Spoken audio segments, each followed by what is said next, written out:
Bakit kuhang-kuha ng Black Rider ang puso ng Pilipino?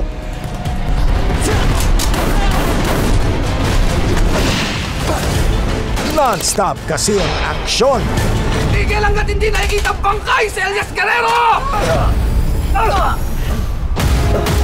At talaga namang kumapit kayo sa upuan sa matitinding bakbakan. Hanggang kamatayan! Ay, kailan? Hindi ka mananalo sa akin! Tagus din sa puso ang drama. Huling po daliri ng natin mo. Alvin! Alvin! Alvin!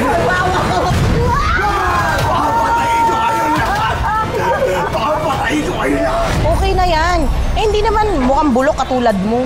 At patuloy na nagpapangiti dahil sa comedy. Pretty, please. Yes? Room for rent? May pretty po bang nakatira dyan? Pretty. Pretty? Doon, sa kabila. Ba yan? At ngayong heroic finale ng Black Rider. Parts!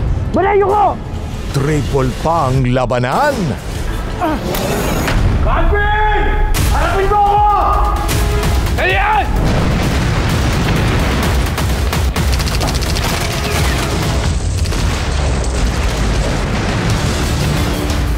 Iyakan. Yung galit nawawala, humuhupa, pero hindi naman kita pwedeng pabayaan dahil kapatid kita. At kasiyahan. Alam mo, nag-glow ka. Iba talaga yung glow na pag nasa tamang tao. Tamang tao?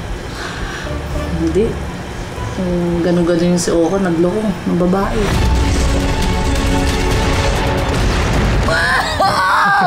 Elias! Walang bitawan sa heroic finale ng Unahin mo yung bata. Hayaan mo na ako. O mamili ka ngayon! Sinong uunahin ko? Sino? Black Rider. 8 p.m. sa GMA Prime at 10 p.m. sa GTV.